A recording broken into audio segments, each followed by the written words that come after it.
Hi friends, I am Dr. Sukhvinder Singh Saggu, bariatric and metabolic surgeon from C.K. Birla Hospital, New Delhi. There are many myths and misconceptions which prevents you to have a long-term and sustainable weight loss. So आज हम उन्हीं myths की बात करते हैं. तो number 1 जो आती है वो है कि कार्बोहाइड्रेट्स आर एनिमी. बहुत सारी डाइट्स में कार्बोहाइड्रेट कट किया जाता है वेट लॉस के लिए, लेकिन ये ट्रू नहीं है.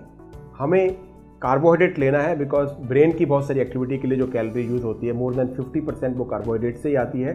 और अगर आपने देखा होगा कि कार्बोहाइड्रेट अगर हम कट करते हैं तो मेमोरी लॉस, ओरिएंटेशन ठीक नहीं रहता, डिसओरिएंटेड रहता है पेशेंट, वीकनेस, तो ऐसे सिम्टम आ जाते हैं. तो इसलिए कार्बोहाइड्रेट लेना ज़रूरी होता है. हाँ, उसमें यह है कि आप सिंपल कार्बोहाइड्रेट की जगह पे कॉम्प्लेक्स कार्बोहाइड्रेट ले सकते हो डाइट में. दूसरा जो मिथ रहता है वो है fat makes you fat, which is not true. Even zero fat diet से भी आपका वेट लॉस नहीं होता है, क्योंकि कुछ हेल्दी फैट्स होते हैं जो कि बॉडी की नॉर्मल एक्टिविटी के चाहिए होते हैं. यानी कि अवाकाडो है, ऑलिव ऑयल में जो फैट्स होते हैं वो हेल्दी फैट्स होते हैं, या नट्स में जो फैट्स होते हैं वो हेल्दी होते हैं, जो कि हमें न्यूट्रिशियस डाइट के लिए चाहिए होते हैं. तीसरा मिथ है कि weight loss is a linear process. तो हमारा थोड़ा सा भी वेट अगर बढ़ता है बीच में तो हम हताश हो जाते हैं कि मेरा वेट बढ़ गया, मैं वेट लॉस नहीं कर सकता. पर एक्चुअल में जो वेट होता है बॉडी का, that is influenced by hormone status of the body, mental status of the body और हाइड्रेशन ऑफ द बॉडी. तो इन 3-4 चीज़ों पे डिपेंड करता है. ये ऊपर नीचे होता रहता है, लेकिन हमें एंड रिजल्ट को देखना है कि एंड में जाके हमारा वेट कहाँ पे रखता है.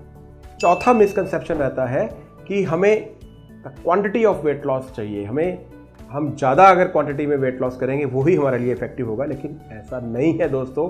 साइंस कहती है कि अगर 2.5% आपका वेट लॉस होता है तो that will regulate your glucose metabolism, that will decrease the level of the triglyceride. 5% अगर आपका वेट लॉस होता है तो that will help you for the mobility, that will decrease the pain because of osteoarthritis and many more benefits you will get. इसी तरह से अगर 10% wait loss होता है तो आपका स्लीप एपनिया ठीक होता है, आपकी बाकी सारी चीज़ें, आपका हार्ट हेल्थ जो होता है वो ठीक रहता है. तो अगर थोड़े फ्रैक्शन का वेट लॉस होता है तो उसके भी बहुत बेनिफिट होते हैं.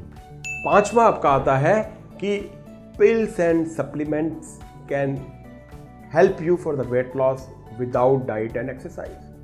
दोस्तों, which is also not true, because कुछ पिल्स ऐसी होती हैं जिससे शॉर्ट टर्म टेम्प्रेरी आपका वेट लॉस होता है, लेकिन आप अगर परमानेंट सोल्यूशन ढूंढ रहे हैं, अगर लॉन्ग टर्म सोल्यूशन ढूंढ रहे हैं तो पॉसिबल नहीं है. और ये पिल्स के और इनके साइड इफ़ेक्ट भी होते हैं. हमें सप्लीमेंट्स लेने चाहिए, वो हमें ज़रूरी है. माइक्रोन्यूट्रिएंट्स में अगर विटामिन के लेते हैं, कैल्शियम के, आयरन के, बिल्कुल लेने चाहिए, लेकिन डाइट और एक्सरसाइज को कंबाइन करके. और last but not the least myth is हम अपने शॉर्ट टर्म गोल्स बनाते हैं या फिर अनरियलिस्टिक गोल्स बनाते हैं, या हम कहते हैं कि मेरी 1 महीने बाद शादी में जाना है, उसके लिए वेट लूज़ करूँ. लेकिन इस तरह के शॉर्ट टर्म वेट लॉस नहीं करना चाहिए. ये योयो वेट होता है जिससे वेट कम होता है, इंक्रीज़ होता है, इससे बॉडी का मेटाबॉलिज्म स्लो हो जाता है.